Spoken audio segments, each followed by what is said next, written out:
Hi guys, welcome to Cricket Chat with Venkatesh. So మన team wise analysis for the T20 world కప్లో అసలు మన team India గురించి మాట్లాడుకుందాం. టీమిండియా అనగానే మీరేమంటారంటే నేను ఒక వీడియోలో కూడా చేశాను చూడండి, టైటిల్ పెట్టి మాకు నమ్మకం లేదు దొరా అని చెప్పి. మీరు అదే అంటారు. ఏముంది, ఎప్పటిలాగే వీళ్ళు సెమీస్కి వస్తారు లేదా ఫైనల్కి వస్తారు, అక్కడి నుంచి వెనక్కి వచ్చేస్తారు ఉత్త చేతులతో అని మీరు అదే కామెంట్ పెడతారు కింద. I know that. కానీ ఆశ ఖచ్చితంగా ఉంటుంది. ఆశ ఒకటే కాదు, ఇది కేవలం ఒక హోప్ మాత్రమే కాదు. మన టీంకి ఆ సత్తా ఉంది. It is one of the best teams in the competition, దాంట్లో ఎలాంటి సందేహం లేదు. ఏంటంటే మనకు అదే బాధ ఏంటంటే అక్కడ వరకు వెళ్తాం, అక్కడ ఏంటంటే 1.4 బిలియన్ పీపుల్ వాళ్ళ ఎక్స్పెక్టేషన్స్ వాటి తాలూకు భారం వాళ్ళని కుంగదీస్తే అంతవరకు బ్రహ్మాండంగా ఆడిన వాళ్ళు ఒక్కసారిగా నీరసపడిపోతారు, బిగుసుకుపోతారు, అది వేరే విషయం. But it might not happen every time it might not happen. There could be a situation. మనకి అనేక సందర్భాలు ఏంటంటే టాస్ కలిసి రాకపోవడం అలాంటి ఎన్నో జరుగుతాయి. సో ఐ థింక్ ఈసారి ఎందుకు మన టీం గెలవకూడదు? గెలవగల సత్తా ఈ టీంకి ఉంది. అన్నీ సక్రమంగా జరిగి అంత బాగా క్లిక్ అయితే ఈ టీం గెలవగలదు అని కూడా చెప్పచ్చు. గెలుస్తుందని హోప్స్ మనం పెట్టుకోవద్దు. హోప్స్ పెట్టుకోకుండా let us pray that they should win. గెలవగల సత్తా ఉంది. ఇన్ఫ్యాక్ట్ మీకు ఒక విషయం చెప్తాను. నేను ఎక్కడో చదివాను, నేను బుక్ మేకర్స్ ఉంటారు కదా, మన ఇండియాలో బెట్టింగ్ ఈజ్ నాట్ లీగల్గా ఉన్న చోట ఇండియాకి గెలవడం మీద ఎక్కువ, ఇండియాకి బెస్ట్ ఛాన్స్ ఇస్తున్నారు book makers. Not for Australia, not for England, not for any other team. So India డెఫినెట్గా ఈసారి ఒక స్ట్రాంగ్ కంటెండర్గా బరిలో దిగుతుంది. మరి ఏం చేస్తారో చూద్దాం. కొన్ని లోపాలు ఉన్నాయి, నేను చెప్పినా కదా వీడియోలో, నమ్మకం లేదు ద్వారా వీడియోలో నేను చెప్పాను. బ్యాట్స్మెన్ ఎవ్వరు బౌలింగ్ అయ్యారు. దానివల్ల ఏంటంటే హార్దిక్ పాండ్యా 6th బౌలర్గా యూజ్ చేసుకోవాలి. దానివల్ల మనకి బ్యాటింగ్లో డెప్త్ పోతుంది. అలాగే బౌలర్స్ ఎవరు బ్యాటింగ్ చేయరు, బౌలింగ్లో వీక్నెస్ కనిపిస్తుంది. ఇవన్నీ ఉన్నాయి. సో అన్నీ మనం మాట్లాడుకుందాం. ముందుగా మన స్ట్రెంగ్త్ ఏంటో చూద్దాం. మన strength number 1 thing is Virat Kohli's super form. Virat Kohli గత 2 ఏళ్ల నుంచి సూపర్ డూపర్ ఫామ్లో ఉన్నాడు. అక్రాస్ ఫార్మాట్స్, వరల్డ్ కప్స్ కానివ్వండి, ఐపీఎల్ కానివ్వండి, ఎక్కడ కూడా అతను బోల్డ్ రన్స్ చేస్తున్నాడు. ముఖ్యంగా రీసెంట్ ఐపీఎల్లో నేను కూడా ఒక సందర్భంలో చెప్పాను, విరాట్ కోహ్లీ, రోహిత్ శర్మ లాంటి వాళ్ళు యంగ్స్టర్స్కి అవకాశం ఇవ్వాలి, బికాస్ వాళ్ళు ఈ ఫార్మాట్ తగిన స్టైల్లో ఆడట్లేదు.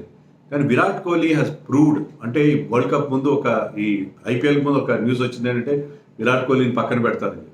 సో నేను ఎవ్వరికి తీసుకోను, నా గేమ్ని అప్డేట్ చేసుకున్నానని చెప్పి మన ఐపీఎల్లో ప్రూవ్ చేశాడు. 150+ స్ట్రైక్ రేట్తో ఈ మేడ్ 741 రన్స్ ఎన్నో చేశాడు. సో అంత డిఫరెంట్ సిచ్యుయేషన్ కనిపి స్పిన్ బాగా ఆడాడు అనుకుంటే ఆ స్లాక్ స్వీప్ తీశాడు తన అమ్ముల పదులోంచి. ఆ షాట్ బ్రహ్మాండంగా స్పిన్నర్స్ని తుక్కురేగొట్టాడు. అలాగే పవర్ ప్లేలో బోల్డెన్ రన్స్ చేశాడు. సెకండ్ హైయెస్ట్ 6 హిట్టర్గా ఐపీఎల్లో నిలిచాడు. ఎప్పుడూ లేదు. Virat Kohli himself says I'm not a big 6 hitter. So Virat Kohli has proved his critics wrong. క్రిటిక్స్ని, విమర్శకుల నోళ్లు మూయించాడు. And he's in great form. And ఈసారి ఏంటంటే విరాట్ కోహ్లీకి, రోహిత్ శర్మకి ఇది ఆఖరి ఛాన్స్. ఆడితే ఛాంపియన్స్ ట్రోఫీ ఆడతారు. నెక్స్ట్ ఇయర్ ఛాంపియన్స్ ట్రోఫీ ఉంది, అది ఆడతారు. అంతేగాని నెక్స్ట్ T20 వరల్డ్ కప్ ఆడతారా? I have my own doubts. ఎట్లా ఆడతారు? అప్పుడు కష్టం.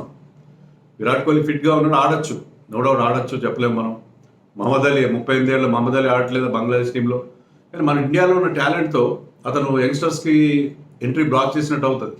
సో నెక్స్ట్ T20 వరల్డ్ కప్లో కానీ, నెక్స్ట్ వన్డే వరల్డ్ కప్లో కానీ I don't foresee either Virat Kohli or Rohit Sharma play. So వాళ్ళిద్దరూ ఈసారి వాళ్ళకి ఒక మిషన్ ఉంది ఖచ్చితంగా. అలాగైతే సచిన్ టెండూల్కర్ తన లాస్ట్ వరల్డ్ కప్లో బ్రహ్మాండంగా ఆడి ఫైనల్లో బాగా ఆడకపోవచ్చు, ఉండొచ్చు, కానీ అతను ఆ కళ నెరవేర్చుకున్నాడు, వరల్డ్ కప్ గెలవాలని కళ.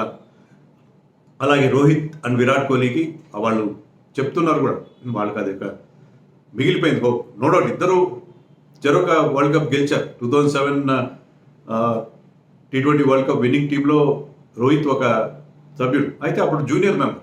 అలాగే 2011లో మనం ధోని క్యాప్టెన్సీలో గెలిచినప్పుడు, వన్డే వరల్డ్ కప్ గెలిచినప్పుడు Virat Kohli is a junior member. కానీ ఇప్పుడు వాళ్ళు టీంలో లీడర్స్గా, కెప్టెన్ ఎవరైనా కావచ్చు, ఇద్దరు లీడర్స్గా టీంకి గెలిపించి పెట్టాలి. ఎలాగైతే ధోని గెలిపించి పెట్టాడో, ఎలాగైతే కపిల్ దేవ్ గెలిపించి పెట్టాడో అలాగే గెలిపించి పెట్టాలి.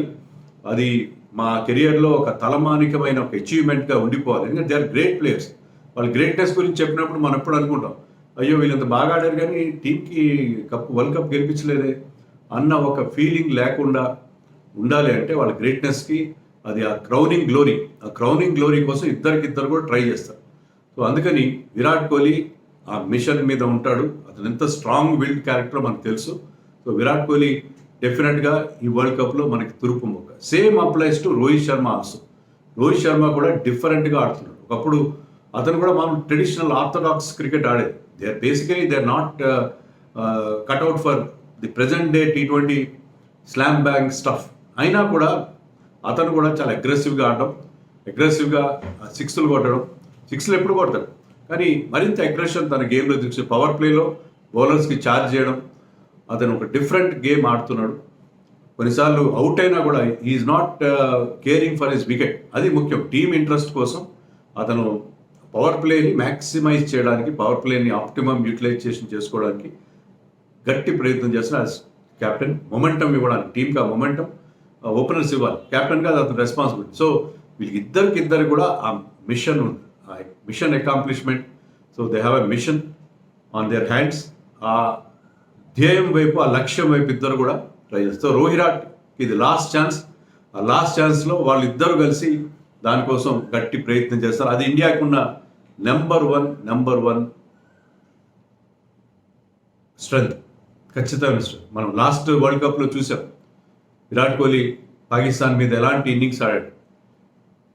అన్ని ఆశలు వదిలేసుకుని మనం ఉసూరుమంటున్న టైంలో అతను ఒక అద్భుతాన్ని సృష్టించాడు మెల్బర్న్. సో అలాంటి అద్భుతాలు వీళ్ళిద్దరికిద్దరు చేయగలరు. సో అందుకనే ఈసారి వాళ్ళిద్దరూ తమ లాస్ట్ ప్రయత్నంలో ఖచ్చితంగా, ఎందుకంటే నేను champions trophy is not world cup. Champions ట్రోఫీలో ఆడొచ్చు, but I don't see them playing further in world cups. కాబట్టి ఈసారి ఖచ్చితంగా ఇద్దరు కప్ మీద దృష్టి పెట్టారు, గురి పెట్టారు. ఆ గురి ఈసారి తప్పదని చెప్పి మనం ఆశిద్దాం. వాళ్ళిద్దరే కాదు, the middle order that we have is another strength. Suryakumar Yadav 170-180 strike రేట్తో అతను బ్యాటింగ్ చేస్తాడు. స్లో పిచ్ల మీద కూడా అతను బిహైండ్ ద వికెట్ అద్భుతమైన షాట్స్ కొడతాడు. అతనుకున్న రేంజ్ ఆఫ్ షాట్స్, అతని ఫీల్డ్ ప్లేసింగ్ ఎలా పెట్టాలో తెలియదు. అలాంటి ప్లేయర్ మీకున్నాడు.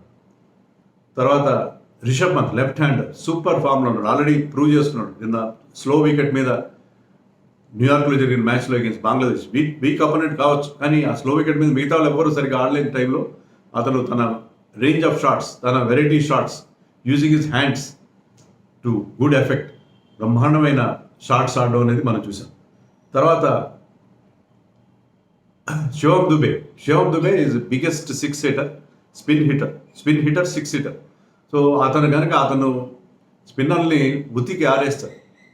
లెఫ్ట్ హ్యాండర్ కూడా tall man, uses his long levers to great effect.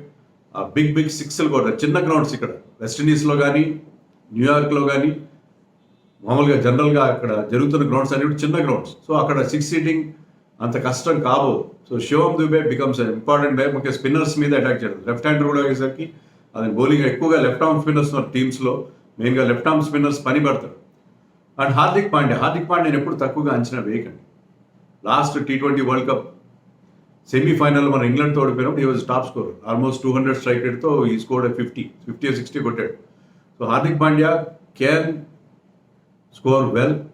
నిన్నటి మ్యాచ్లో కూడా 40 runs చేశాడు. చాలా డబుల్ క్విక్ టైంలో చేశాడు. ఆ టఫ్ పిచ్ మీద he batted brilliantly and fluently. So Hardik Pandya ఈ నలుగురితో కూడిన మన మిడిల్ ఆర్డర్ బ్రహ్మాండమైన మిడిల్ ఆర్డర్. సో దాని తిరుగులేని మిడిల్ ఆర్డర్. సో దాన్ని ఏమాత్రం తక్కువగా అంచనాడానికి వీల్లేదు. ప్లస్ మనకు అన్నిటికంటే పెద్ద స్ట్రెంత్ ఏంటంటే జస్ప్రీత్ బుమ్రా ప్రపంచంలో ఇప్పుడు మోస్ట్ ఫియర్డ్ T20 బౌలర్. మీకు ఎవరికైనా సందేహం ఉందా? ఎందుకంటే గొప్ప బౌలర్ ఏమైనా ఉన్నారని చెప్పండి. పవర్ ప్లేలో వికెట్స్ ఇస్తాడు, మిడిల్ ఓవర్స్లో వికెట్స్ ఇస్తాడు, డెత్లో యార్కర్స్ వేస్తాడు, స్లోయర్ వన్స్ వేస్తాడు, స్లోయర్ బాల్ బౌన్సర్ వేస్తాడు. Has got plenty of where issues always out thinks the batsmen ఒకటి అనుకుంటే బ్యాట్స్మెన్ కంటే ఎప్పుడు 2 ఆకులు ఎక్కువే చదివి ఉంటాడు. సో బుమ్రాకు ఉన్న ఆ strength of out shining, out thinking the batsmen, అది అతనికి ఉన్న ప్రత్యేకత. థింకింగ్ బౌలర్, అతనికి బౌలర్ స్కిల్ ఉంది, పేస్ ఉంది, అండ్ బుర్ర కూడా ఉంది. బుర్ర చక్కగా ఉపయోగిస్తాడు. సో అలాంటి ఈజ్ అ కంప్లీట్ ప్యాకేజ్ అది ఫాస్ట్ బౌలర్కి ఆక్వర్డ్ యాక్షన్ కూడా ఉంది. Awkward action puts of some players was not played him much. So అది ఫుల్ ఫిట్గా కూడా ఉన్నాడు. సో బుమ్రా మన తురుపు ముక్క, మన బ్రహ్మాస్త్రం, బుమ్రాస్త్రం అన్నీ కూడా బుమ్రానే. సో బుమ్రా మనకి అందరికంటే ముఖ్యమైన ప్లేయర్గా నేను చెప్తాను. సో ఇలాంటి స్ట్రెంగ్త్ ఉంది మనకి. ఇది మన బేసిక్ స్ట్రెంగ్త్. అండ్ మన స్పిన్నర్స్ కుల్దీప్ యాదవ్, పర్టికులర్లీ కుల్దీప్ యాదవ్, ఇప్పుడు అతను కూడా one of the top most spinners in world cricket at present. ఎందుకంటే అతన్ని రీచ్ చేయడానికి ఇబ్బంది పడుతుంది. అతని గుగ్లీ ఏది, నార్మల్ చైనామన్ డెలివరీ ఏది గుర్తుపట్టడంలో, పసిగట్టడంలో చాలామంది పెద్ద పెద్ద బ్యాట్స్మెన్ ఇబ్బంది పడతారు. ఇప్పుడు అతను తన బౌలింగ్లో కాస్త స్పీడ్ కూడా పెంచాడు, ఎయిర్ స్పీడ్ పెరిగింది, ప్లస్ ఆఫ్ ద పిచ్ అతనికి జిప్, నిప్ కూడా దొరుకుతుంది. So he's a different bowler in the last 1.5 years. So Kuldeep Yadav is another strength. అతను కూడా ఒక వెరైటీ, ఎందుకంటే చాలా తక్కువ మంది చైనామన్ బౌలర్స్ ఉంటారు వరల్డ్ క్రికెట్లో, left arm wrist spinners. So అతను మనకు ఒక అస్త్రం. సో మనకి టీంలో కావాల్సిన మందుగుండు సామాగ్రి అంతా ఉన్నది. మరి లోపాలు లేకుండా ఉన్నాయి, లోపాలు కూడా ఖచ్చితంగా ఉన్నాయి. లోపాల్లో ప్రధానంగా మనం చెప్పుకోవాల్సింది ఏంటంటే, మనకి బ్యాటింగ్లో డెప్త్ లేదు. If you are playing 3 pacers plus Hardik Pandya and 2 స్పిన్నర్స్తో ఆడిస్తే, లేకపోతే 3 స్పిన్నర్స్తో వెళ్ళారు మీరు, ఆ 3 స్పిన్నర్స్లో మీరు కుల్దీప్ చహల్తో వెళ్ళారు, ప్లస్ జడేజా, 3 పేసర్స్తో వెళ్ళారంటే మీకు లాంగ్ టైల్ ఉంటుంది. టైల్ చాలా లాంగ్ ఉంటుంది. అది ప్రమాదం. టైల్ చాలా లాంగ్ ఉండే ప్రమాదం కనిపిస్తుంది. అది మనని ఇబ్బంది పెట్టే విషయం. పర్టికులర్గా మన ఇబ్బంది పెట్టే విషయం అంటే టైల్ లాంగ్ ఉంటుంది. ఎందుకంటే ఎవరు బౌలింగ్ వేయరు. అలా కాకుండా ఒకరైనా బౌలింగ్, శివం దుబే బౌలింగ్ వేస్తాడా? వేయచ్చు. శివం దుబేని మనం 6th బౌలర్గా పెట్టుకోగలమా అనే నమ్మకం వస్తే, నిన్న నమ్మకం కలిగింది. బంగ్లాదేశ్ అనే రెస్పాన్సివ్ పిచ్, ఆ పిచ్ మీద బాల్ గ్రిప్ అవుతుంది కాబట్టి అతను 3 overs వేసాడు, 13 runs ఇచ్చాడు, 2 wickets తీసాడు, బాగానే ఉంది. అతను if you can contribute 2 overs అద్భుతంగా ఉంటుంది. 6th బౌలింగ్ ఆప్షన్ మనకు ఉంటుంది. బట్ శివం దుబే ఫామ్ కూడా కొంచెం ఇబ్బందికరంగా ఉంది. ఎప్పుడైతే ఇండియన్ టీం సెలెక్షన్ అయిందో అంతవరకు ఐపీఎల్లో కూడా బాగా ఆడుతూ వచ్చాడు. అప్పటి నుంచి అది 2 డక్అవుట్స్ ఉన్నాయి. తర్వాత స్ట్రైక్ రేట్ పడిపోయింది, 6లు రావట్లేదు. అదే నిన్నటి మ్యాచ్లో కూడా చూసాం. సో శివం దుబే ఫామ్ కూడా మనకు ఆందోళన కలిగిస్తున్నప్పుడు అది 6th బౌలింగ్ ఆప్షన్ మనకి ఇవ్వగలరా? అదొక సమస్య. అతను 6th బౌలింగ్ ఆప్షన్ ఇస్తే మన హార్దిక్ పాండ్యాని 5th బౌలర్గా యూజ్ చేసుకోవచ్చు. అప్పుడు మన బ్యాటింగ్లో కాస్త డెప్త్ వస్తుంది మనకి. ఇప్పుడు somebody like Jadeja, Axar playing at number 8. So అప్పుడు మనకి డెప్త్ వస్తుంది. లేకపోతే మనకి డెప్త్ లేని పరిస్థితి మనకు కనిపిస్తుంది. అది వచ్చిన ప్రాబ్లం. మిగతా మనకి ఇంకొక వీక్నెస్ ఏంటంటే, సిరాజ్ కానీ హర్షదీప్ కానీ అంత ఇంప్రెసివ్గా బౌలింగ్ చేయలేదు మన ఐపీఎల్. They go for lot of runs. డెత్లో కాస్త రన్స్ లీక్ చేస్తున్నారు. హర్షదీప్ ఒకప్పుడు very good with the death, కానీ ఇప్పుడు అది రన్స్ ఎక్కువ లీక్ చేయడం. నిన్నటి మ్యాచ్లో బంగ్లాదేశ్ మీద అతను స్టార్టెడ్ ఆఫ్ వెరీ వెల్. 2 ఓవర్లో అద్భుతంగా బాల్ స్వింగ్ చేశాడు, కానీ అన్నిసార్లు అంత ఫేవరబుల్ కండిషన్స్ ఉండకపోవచ్చు. సో హర్షదీప్ అండ్ సిరాజ్తో కూడిన మన pace attack in support of బుమ్రాకి వాళ్ళు ఎంత సపోర్ట్ ఇస్తారనేది కూడా మనకి డౌట్ఫుల్గానే ఉన్నది. Hardik Pandya can also bowl, but Hardik Pandya is also going for runs. Even నిన్నటి మ్యాచ్లో కూడా అతను వికెట్ తీసిన రన్స్ ఎక్కువ ఇచ్చాడు. 3 overs 31 runs ఇచ్చాడు. సో మనకి pacers leaking runs is a problem. ఇంకోటి ఏంటంటే the form of our allrounders. Jadeja form చాలా ఇబ్బంది పెడుతుంది. బౌలింగ్ బాగానే చేస్తున్నాడు, కానీ బ్యాటింగ్లో అతను క్విక్గా రన్స్ చేయట్లేదు. సో జడేజా ఫామ్ కొంచెం ఇబ్బందికరంగా ఉంది. హార్దిక్ పాండ్యా కూడా ఐపీఎల్ బాగా ఆడలేదు, ఇక్కడ బాగా స్టార్ట్ చేశాడు. అది కంటిన్యూ చేస్తే బాగానే ఉంటుంది, కానీ ఇద్దరు ఫామ్ కొంచెం ఇఫీగానే ఉంది.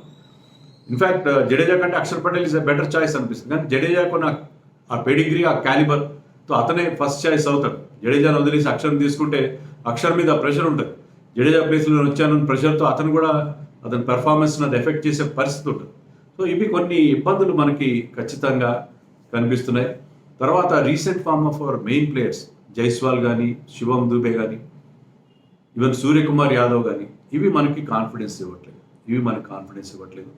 వీళ్ళు ఎలా ఆడతారో కొంచెం డౌట్గానే ఉంది, చాలా చాలా డౌట్గానే ఉంది.